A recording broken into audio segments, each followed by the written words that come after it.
कैसे हो बेटा? बेटा आज हम शुरू कर रहे हैं 2 डायमेंशनल मोशन। तो हेडिंग लिखो मोशन इन 2D। अब सुनो बेटा, 2D मोशन होता कब है? तो भैया उसके कम से कम 2 कोऑर्डिनेट चेंज होने चाहिए। जैसे एक्स एक्सिस है, वाई एक्सिस है, बेटा जेड एक्सिस है। इन तीनों में से एटलीस्ट क्या होना चाहिए बेटा? 2 कोऑर्डिनेट इसके चेंज होने चाहिए। क्लियर है कि नहीं है? तब जाके क्या होगा बेटा? ये 2 डायमेंशनल मोशन होगा। अच्छा, लेकिन ये सफिशिएंट कंडीशन नहीं है।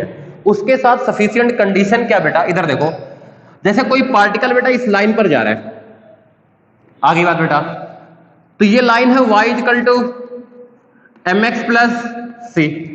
तो ध्यान से देखो बेटा, अगर मैं यहां से dy बाई dx निकालूं तो कितना आ जाएगा? m आ जाएगा बेटा कि नहीं आ जाएगा? ये आ जाएगा कांस्टेंट। क्लियर है? अच्छा, इसी में देखो बेटा dy बाई dt लिख सकता हूं और इसको लिख सकता हूं dx बाई dt। ये इक्वल टू कितना आ जाएगा बेटा? m आ जाएगा कि नहीं?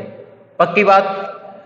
तो बेटा ये देखो, ये हो गया आपका vy और ये कितना हो गया बेटा आपका? ये हो गया आपका vx equal to m।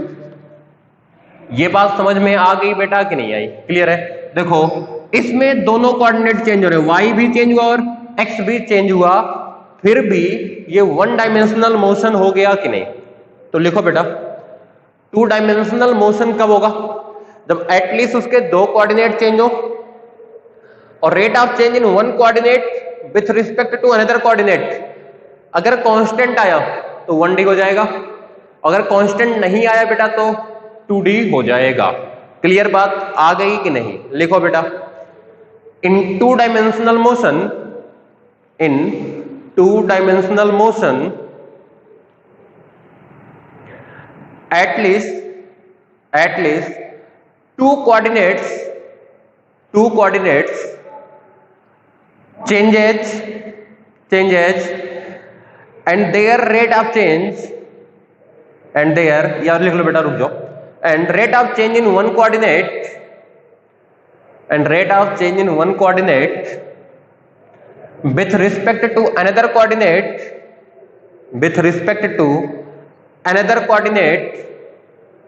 does not remain constant। Clear बेटा? तो जाके क्या होगा? 2 डायमेंशनल मोशन होगा। इसी में और आगे लिख लो बेटा, रेशियो ऑफ देयर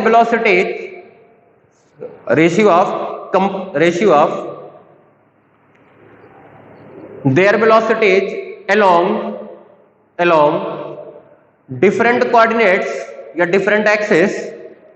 जैसे बेटा देखो y एक्सिस और x एक्सिस के अलोंग वेलोसिटी जो है, ratio of velocities along different axis does not remain constant. Clear हुआ बेटा कि नहीं हुआ? अब सुनो आगे, हम बहुत बार ना बेटा 1D और 2D में कंफ्यूज रहते हैं। देखो हमने एक ग्राफ बनाया बेटा, इस पे मैंने टाइम लिया, इस पे पोजीशन लिया बेटा, ग्राफ है, देखो ध्यान से बताओ 1 डायमेंशनल की 2 डायमेंशनल? बेटा ये वेलोसिटी लिया, ये टाइम लिया, ये रैंडम सा ग्राफ है, बताओ 1 डायमेंशनल की 2 डायमेंशनल? देखो ध्यान से बेटा, ये पोजीशन है, ये टाइम है। जब t इक्वल टू 0 था पोजीशन 0 था बेटा। चलो मान लिया बेटा मैं यहां पर खड़ा हूं और मेरा पोजीशन कितना हो गया? 0। जब t बढ़ा बेटा इसका पोजीशन पॉजिटिव की साइड गया, मैं इस साइड गया। क्लियर है? बिल्कुल मैक्सिमम पर पहुंचा बेटा, फिर पॉजिटिव है लेकिन घटा, मैं इधर गया, यहां पहुंच जाऊंगा बेटा 0 पर, फिर निगेटिव साइड जाऊंगा और फिर निगेटिव से वापस अपनी पोजीशन पर आ जाऊंगा। ये बात बेटा क्लियर हो गई कि नहीं? पक्की बात? तो भैया ये है 1D। ऐसे बेटा ये भी क्या है? 1D। टाइम के साथ वेलोसिटी अपना डायरेक्शन रिवर्स कर रहा है। आगे बात बेटा कि नहीं आई? क्लियर है? वेलोसिटी है। पक्की बात? इधर देखो बेटा, इसी में मैं ऐसे लिख दूं x axis and y axis, बेटा ये बना दो। अब ये क्या है बेटा? 2D है, क्योंकि इसमें x कोऑर्डिनेट और y कोऑर्डिनेट दोनों चेंज हो रहे हैं और ये स्ट्रेट लाइन नहीं है। क्लियर है बेटा कि नहीं है? छाप दो सारा कुछ।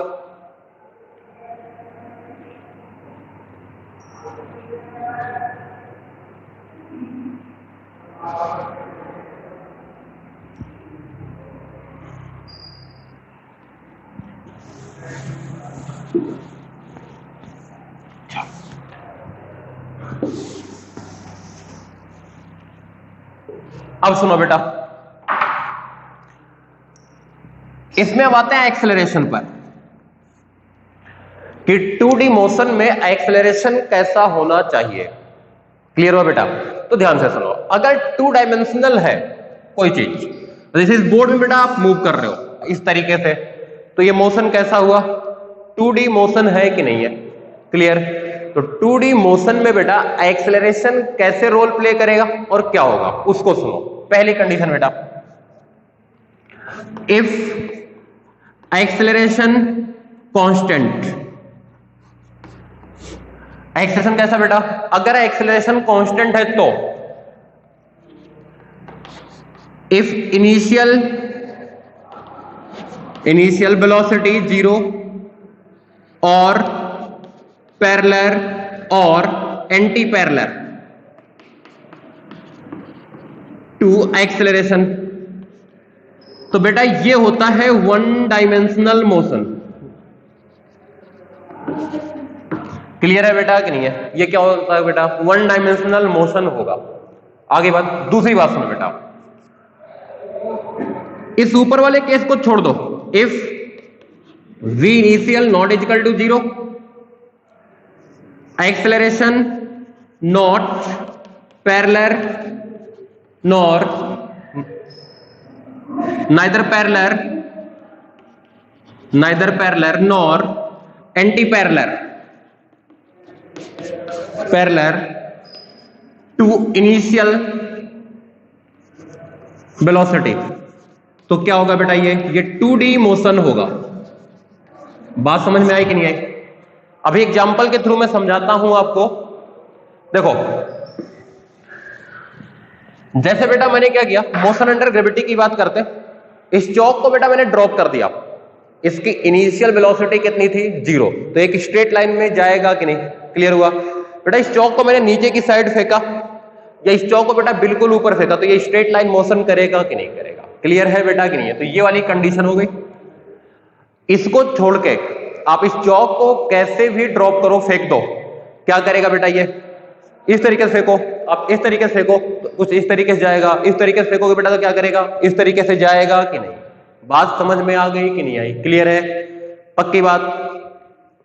इधर देखो बेटा, तो ये हो गया किसकी कहानी? कांस्टेंट एक्सेलरेशन की। तो ये हो गया बेटा 2D मोशन। और यहीं पर एक बात और लिख लो, if constant acceleration act and initial velocity is not equal to 0, neither parallel nor anti-parallel, मतलब सेम कंडीशन बेटा, anti-parallel to acceleration। कैसा मोशन है? 2D है कि नहीं है? साथ में बेटा ये पाथ होता है पैराबोलिक, बिना सोचे समझे याद रख लो, पैराबोलिक पाथ होगा। लेकिन बेटा ये कंडीशन होनी चाहिए, एक्सेलरेशन कैसा बेटा? कांस्टेंट होना चाहिए। क्लियर हुआ कि नहीं? पक्की बात? छाप जाओ सारी बातें, छाप जाओ बेटा सारी बातें।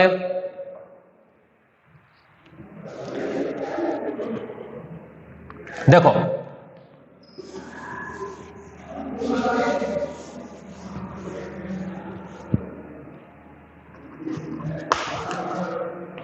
एग्जाम्पल देखो बेटा, एक इलेक्ट्रिक फील्ड लिया आपने, जिनको बेटा 10th थोड़ा बहुत याद होगा वो कर सकते हैं, जिनको नहीं याद है बिल्कुल परेशान नहीं होना है बेटा। एक चार्ज लिया आपने Q, लिया मास बेटा M, चार्ज है बेटा आपका प्लस का, ठीक है।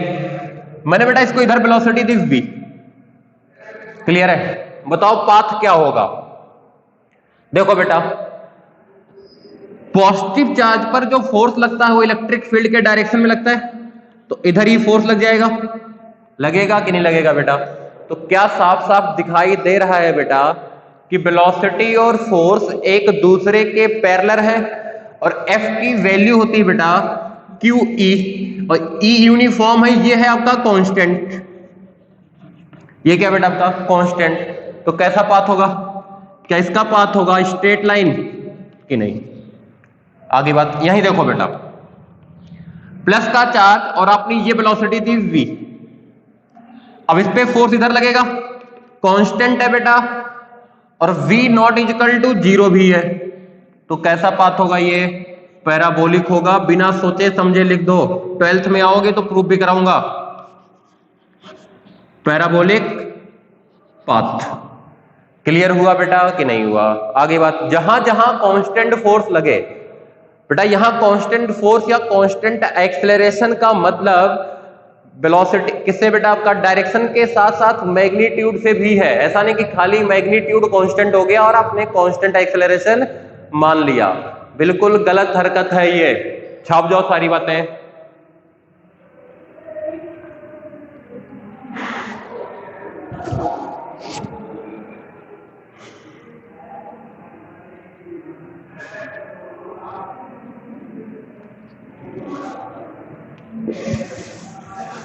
और देखो बेटा,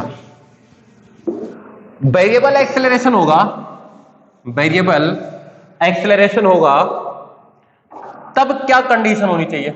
ए नॉट इक्वल टू कांस्टेंट, तो भी बेटा 2D मोशन पॉसिबल है, 2D मोशन पॉसिबल है। क्लियर है बेटा कि नहीं है? आगे बात, अब एक चीज सुनो ध्यान से, देखो बेटा, अगर इसकी वेलोसिटी इस प्लेन में है, बोर्ड के प्लेन में, कभी भी किसी भी मोमेंट पर, तो आप क्या बोलोगे? क्या ये 2 डायमेंशनल मोशन हुआ कि नहीं हुआ? अगर बोर्ड के प्लेन से बाहर गया तो वो 3D हो जाएगा। क्लियर है बेटा? अब सुनो ध्यान से, ये कंडीशन कब होनी चाहिए बेटा? सुनो, वेरिएबल एक्सेलरेशन हो, उसके बाद v इनिशियल और a इनिशियल, v इनिशियल और a इनिशियल जिस प्लेन में हो, जिस प्लेन में हो बेटा, आपका a भले मैग्नीट्यूड चेंज कर ले, डायरेक्शन चेंज कर ले, लेकिन प्लेन चेंज नहीं करना चाहिए। क्लियर हुआ कि नहीं हुआ? आगे बात बेटा, क्यों नहीं होना चाहिए उसको सुनो बेटा। देखो, delta B by delta T equal to कितना होता है बेटा? ए होता है कि नहीं है? आगे बात, इसका मतलब बेटा चेंज इन वेलोसिटी क्या आएगा? एक्सेलरेशन के अलोंग आएगा। तो क्या यहां से मैं लिख सकता हूं v final equal to v initial plus delta B?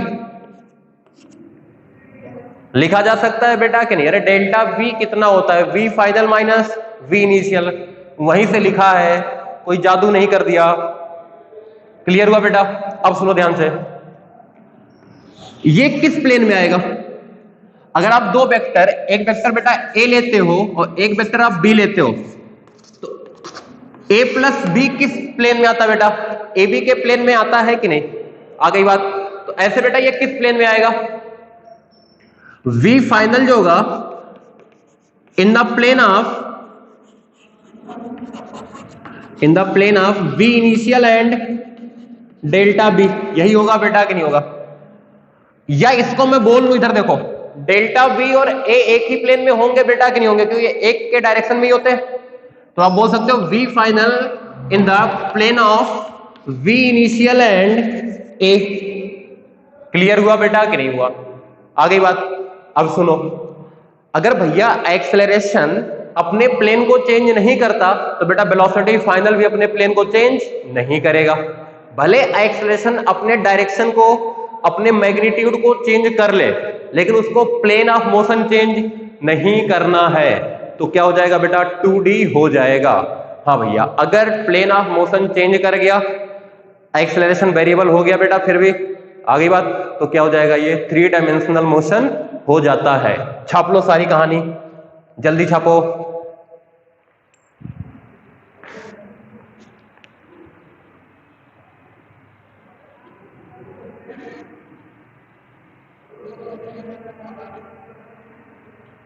और लिखो बेटा, देखो अगर एक्सेलरेशन वेरिएबल है, अगर एक्सेलरेशन वेरिएबल है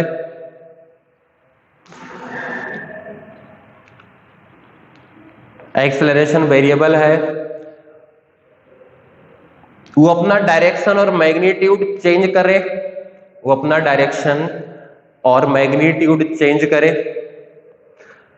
पर जिस प्लेन में इनिशियल वेलोसिटी और एक्सेलरेशन थे, इनिशियल एक्सेलरेशन था, जिस प्लेन में इनिशियल वेलोसिटी और इनिशियल एक्सेलरेशन था,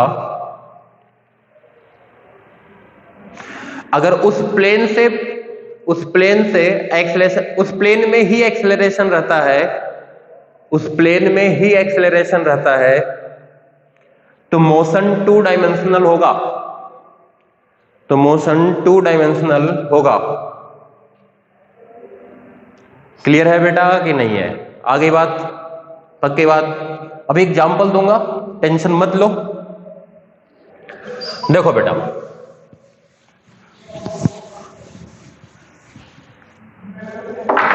एग्जाम्पल देखो, मैंने बोला u equal to 3i plus 2j। Clear हुआ बेटा? Acceleration equal to ti plus 2tj। Clear हुआ बेटा कि नहीं हुआ? देखो इनिशियल वेलोसिटी किस प्लेन में बेटा? इनिशियल वेलोसिटी किस प्लेन में? xy प्लेन में है कि नहीं बेटा? आप कुछ भी कर लो, जो इनिशियल बात करी जाए। देखो इधर ए इनिशियल किधर? 0 प्लस 0। क्लियर बेटा? और ए फाइनल किस प्लेन में रहेगा बेटा? कुछ भी कर लो, xy प्लेन में ही है कि नहीं है? तो ये क्या होगा? क्या ये 2D मोशन होगा कि नहीं? आगे बात बेटा कि नहीं आई? क्लियर है? पक्की बात। आगे बढ़े, इधर देखो बेटा, अभी मैं तुम्हें और समझा देता हूं इस सारी चीजों को। देखो हमने फिर से वही एग्जांपल लिया, 3i प्लस 2j। ठीक है, ये u था बेटा, इसकी इनिशियल वेलोसिटी थी। अब देखो बेटा, एक्सेलरेशन मैंने लिखा t minus 1i plus 2j plus T square के। ये बात समझ में आई बेटा कि नहीं आई? क्लियर है? अब देखो ध्यान से, at t equal to 0, A initial कितना? क्या ए इनिशियल है बेटा आपका माइनस आई प्लस 2j। क्लियर हुआ बेटा कि नहीं हुआ? देखो ये xy प्लेन में, ये भी xy प्लेन में। आफ्टर सम टाइम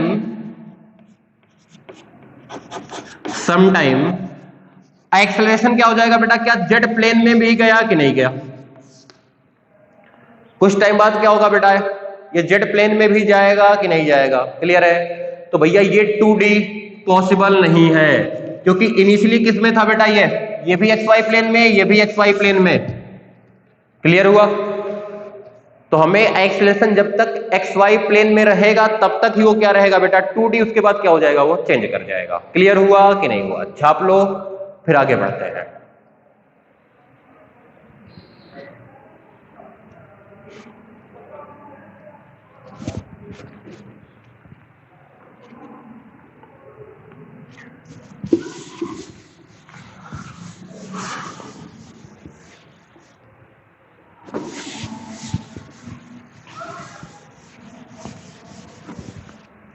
लिखा बेटा? देखो एक बात करते बेटा, बहुत ध्यान से सुनना है और कुछ नहीं करना। हमने लिखा एक्सेलरेशन ए, हमने लिखा बेटा ए x I plus A Y J plus A Z के, ये एक्सेलरेशन लिखा बेटा। अब मुझे ये नहीं पता है कि ए एक्स कॉन्स्टेंट है या वेरिएबल है, ए वाई कॉन्स्टेंट है या वेरिएबल है, ए जेड कॉन्स्टेंट है या वेरिएबल बेटा, ये मुझे कुछ भी आइडिया नहीं है। अब मैं यहां से लिख सकता हूं बेटा, ध्यान से देखो, ए एक्स जो होगा ना बेटा, ये होगा DV X by D T. इस बात को समझो, मतलब ये वाली चीज क्या है, ये वाली चीज बेटा खाली और खाली एक्स कंपोनेंट के लिए रिस्पॉन्सिबल है, इसका वाई पर कोई इफेक्ट नहीं आएगा। मैं तुम्हें भी समझा देता हूं कैसे। इधर देखो, अब लिखते हो ना v equal to U plus AT, लिखते हो बेटा कि नहीं? तो इधर देखो बेटा, मैंने लिखा u को you x I plus U I J plus you Z के। बेटा ये आपकी इनिशियल वेलोसिटी हो गई वेक्टर फॉर्म में, प्लस ए की जगह बेटा लिखता हूं मैं ए x I plus A Y J plus A Z के इंटू कितना बेटा टी।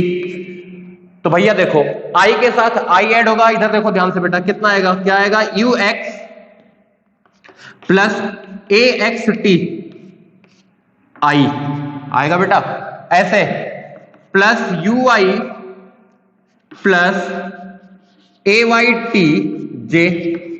सिमिलरली बेटा कितना, U Z plus A Z T के साथ के। तो देखो बेटा जो फाइनली इधर होगा V X I V Y J plus B Z के, वी एक्स कितना आ जाएगा, क्या इसके बराबर आएगा कि नहीं आएगा बेटा? वेक्टर कंपैरिजन हम सीख चुके हैं, तो क्या यहां से आप ये कंक्लूजन निकाल सकते हो बेटा कि नहीं निकाल सकते हो कि भैया एक्स वाला खाली खाली एक्स के चेंज के लिए रिस्पॉन्सिबल होगा, वाई वाला खाली वाई के चेंज के लिए रिस्पॉन्सिबल होगा, जेड वाला खाली किसके लिए बेटा, जेड के चेंज के लिए रिस्पॉन्सिबल होगा।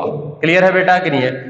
वो छाप लो फिर ये छापो ऐसे बेटा, ए वाई कितना, क्या ये D V Y divided by D T होगा बेटा कि नहीं होगा?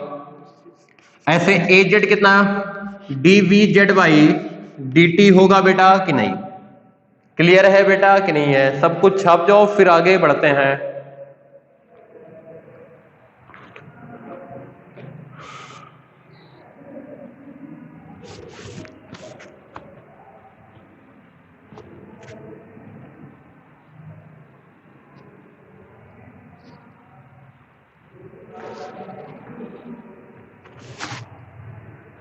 लिखा बेटा, आगे देखो,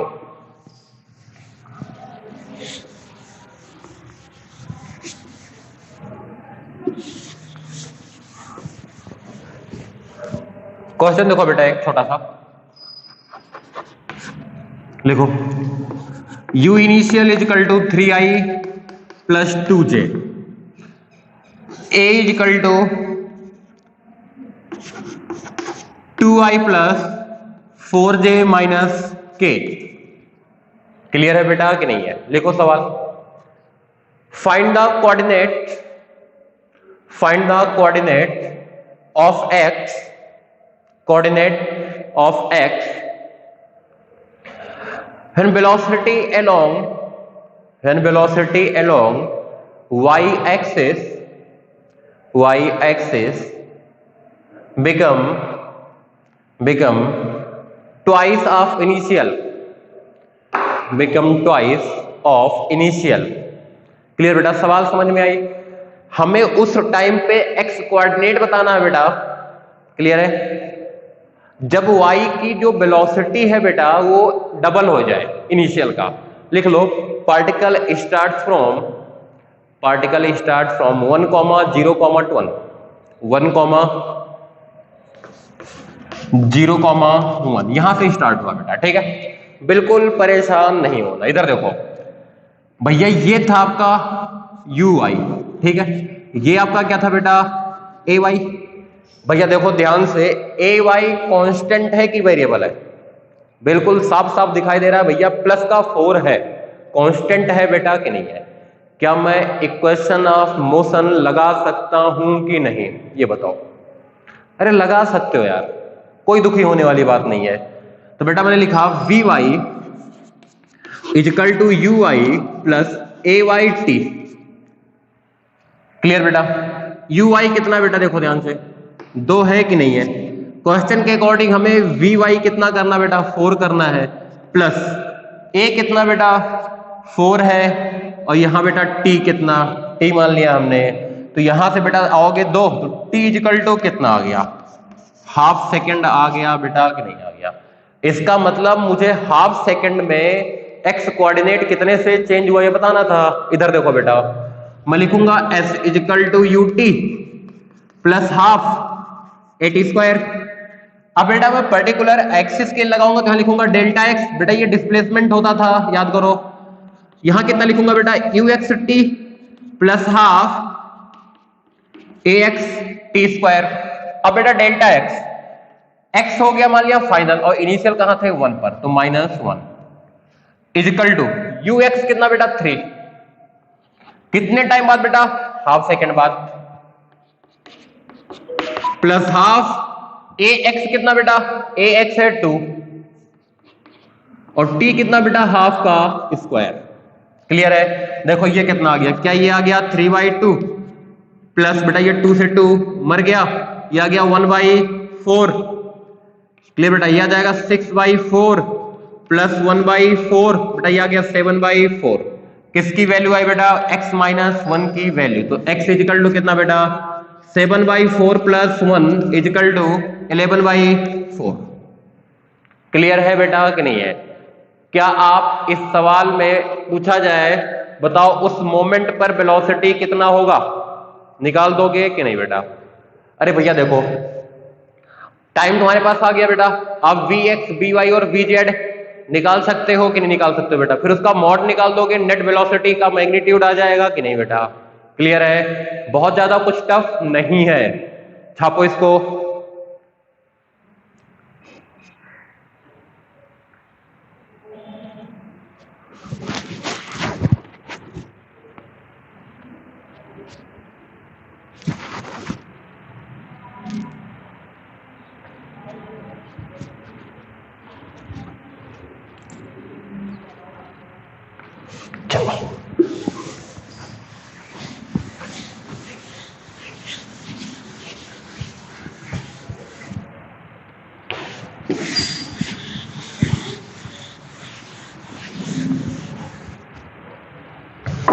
सवाल देखो बेटा ध्यान से, हमने लिखा u इजिकल टू माइनस का 10i प्लस 6j। क्लियर बेटा? And a equal to 2i plus j। Start from 0,0। Clear बेटा? Find the coordinate of x axis, find the coordinate of x axis where particle crosses x axis, x axis। Clear बेटा? आगे लिखो and also find the time when it crosses x axis, and also find the time when it crosses x axis। थोड़ा सा बेटा इसको मैं realise कराता हूं, और देखो ध्यान से, x एक्सिस और y एक्सिस। पार्टिकल कहां से शुरू हुआ बेटा? एक काम कर लो, थोड़ा सा चेंज कर लो, स्टार्ट फ्रॉम 0,4 कर दो, 0,1 कर लो, चलो ठीक है।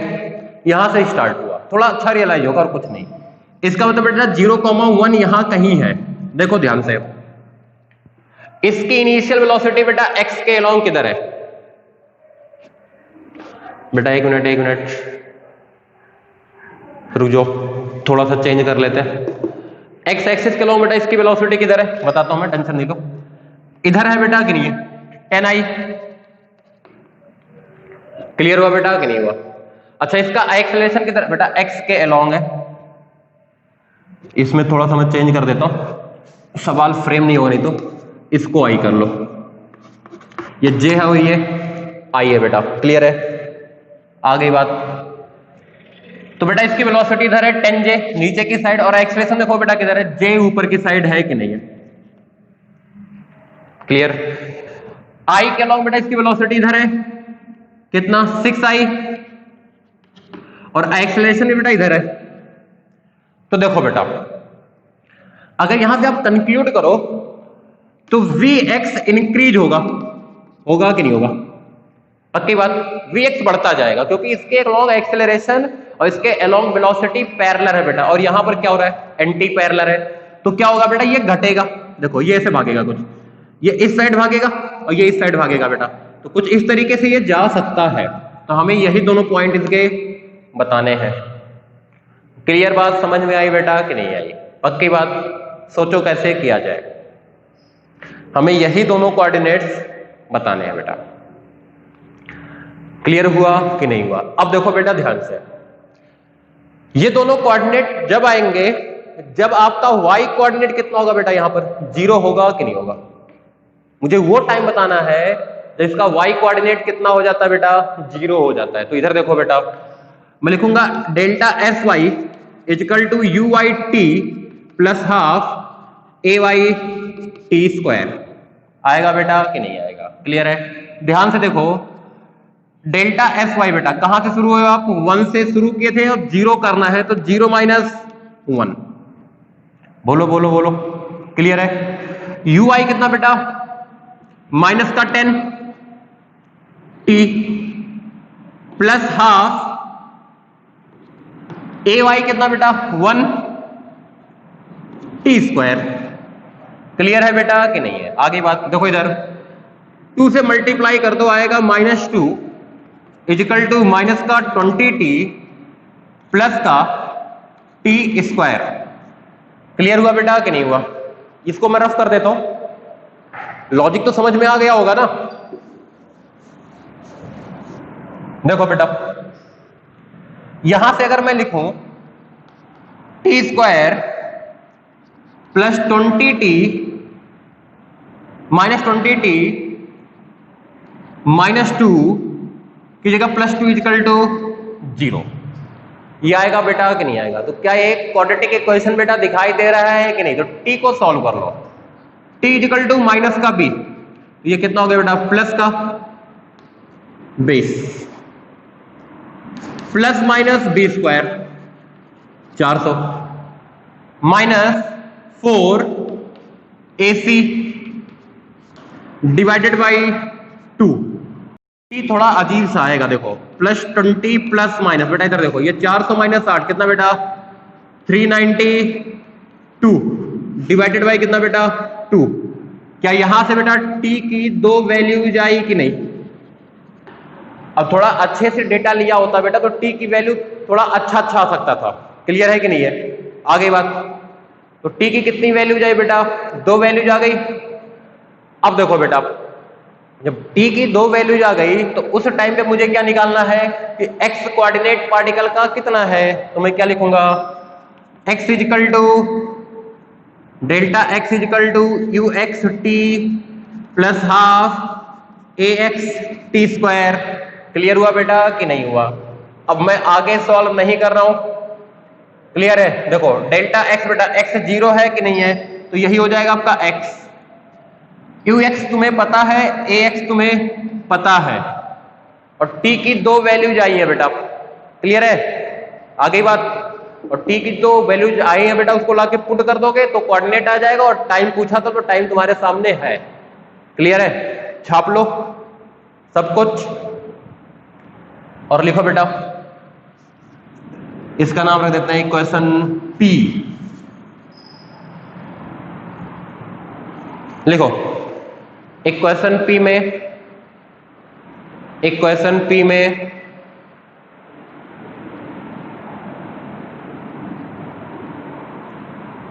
अगर टाइम की दोनों वैल्यूज पुट कर देंगे,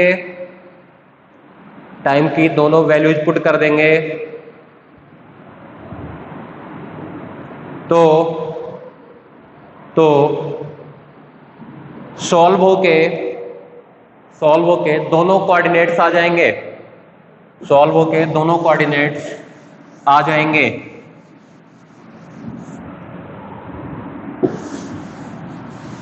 जेई ने ना बेटा इस पे एक बहुत ही सुथरा सा क्वेश्चन पूछा, अच्छा सा क्वेश्चन पूछा। क्वेश्चन क्या था देखो, ठीक है,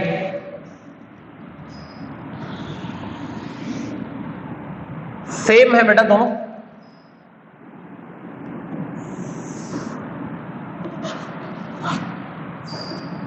केस ए है बेटा, ये केस बी है। आगे बात, इधर देखो बेटा, केस ए में क्या बोला इन्होंने, एक बीट है बेटा, एक जो इस स्ट्रिंग के थ्रू जाएगा और इसको इधर वेलोसिटी दिया v। क्या क्या बेटा इन्होंने, इसको एक वेलोसिटी इधर दिया v और ये रस्सी पकड़ के बेटा यहां से यहां तक जाएगा, ठीक है। एक बेटा इन्होंने क्या किया, यहां पे इसको इधर दे दिया वेलोसिटी v और यहां पर छोड़ दिया बेटा, ये इस पाथ को फॉलो करता हुआ जाएगा। ये केस था b, क्लियर है। P से Q पहुंचा और ये भी P से Q पहुंचा, इसके लिए टाइम था TA और इसके लिए टाइम था कितना बेटा, TB। आगे बात, तो ऑप्शंस क्या थे, TA ग्रेटर देन TB, ठीक है, TB इक्वल टू TA, तीसरा ऑप्शन बेटा TA लेस देन TB, चौथा ऑप्शन था बेटा मन्ने कोनी बेरा। सोचो और जवाब दो, 1 मिनट का टाइम लूंगा।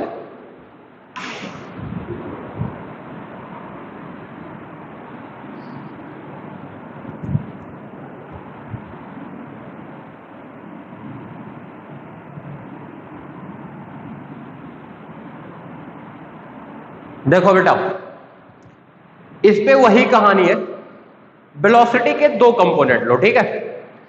इसमें हमेशा क्या रहेगा, ओनली 1 कंपोनेंट, ठीक है। कौन सा कंपोनेंट बेटा, हॉरिजॉन्टल कंपोनेंट।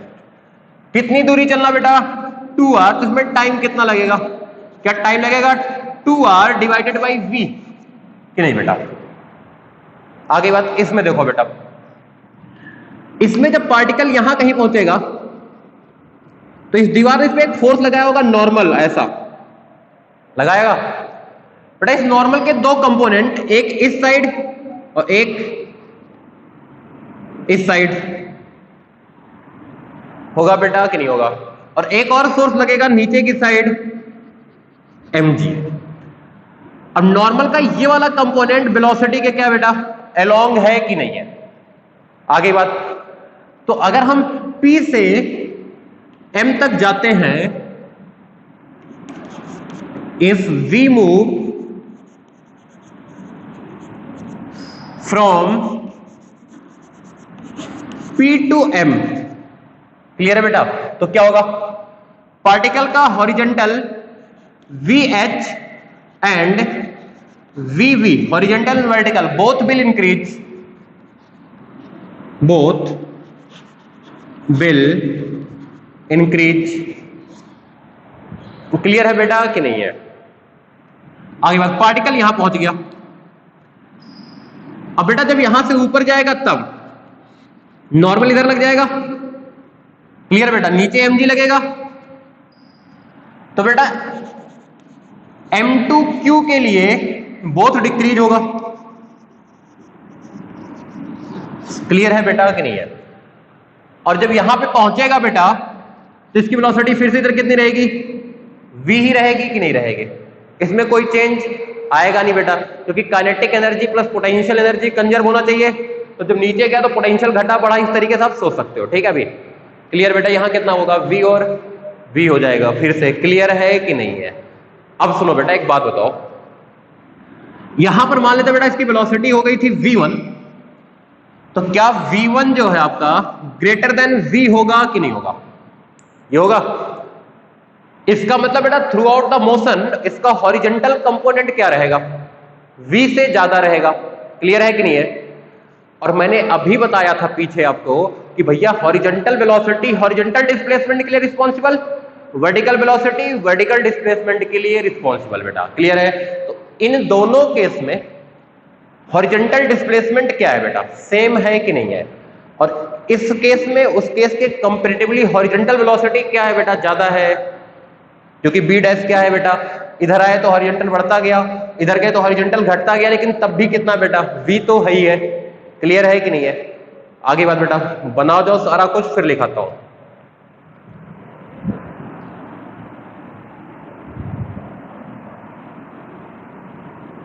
लिखो बेटा, केस बी में हॉरिजॉन्टल कंपोनेंट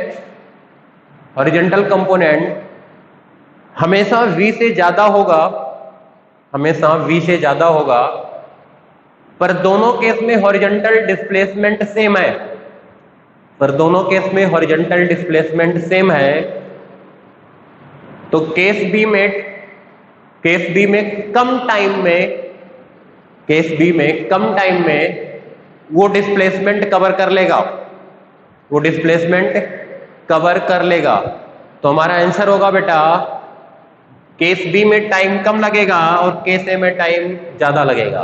क्लियर है कि नहीं है? आगे बात, कंफ्यूज मत हो, ऐसी बातें मन में आती हैं, सुनो वो गलत है। कई लोग क्या बोलते हैं बेटा कि देखो इसमें पोटेंशियल एनर्जी चेंज नहीं हुआ तो काइनेटिक एनर्जी चेंज नहीं होगा, बिल्कुल सही बात। इसमें पोटेंशियल एनर्जी घटा है तो काइनेटिक एनर्जी बढ़ा होगा, इसलिए जल्दी कवर कर लेगा। गलती से तुम्हारा आंसर सही है, ठीक है। और बेटा फिजिक्स में लॉजिकली सही होना और आंसर सही होना दोनों अलग अलग बातें होती हैं। इस केस में आप लॉजिकली सही नहीं हो, फिर अगर आपने एनर्जी से बोल दिया तो हाँ, लेकिन आंसर आपका क्या हो जाएगा, सही हो जाएगा। क्लियर बेटा? क्यों? सुन लो भैया, काइनेटिक एनर्जी बेटा वेक्टर क्वांटिटी नहीं है, स्केलर क्वांटिटी है।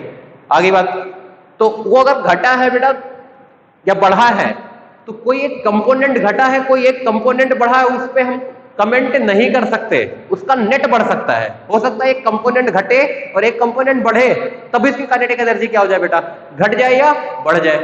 क्लियर है कि नहीं है? आगे बात, तो यहां पर बेटा एनर्जी वाले कॉन्सेप्ट से एक्सप्लेन नहीं करना है, वो गलत तरीका है। आगे बात, तो आज हम बस इतना ही करेंगे, बाकी कल देखते हैं बेटा।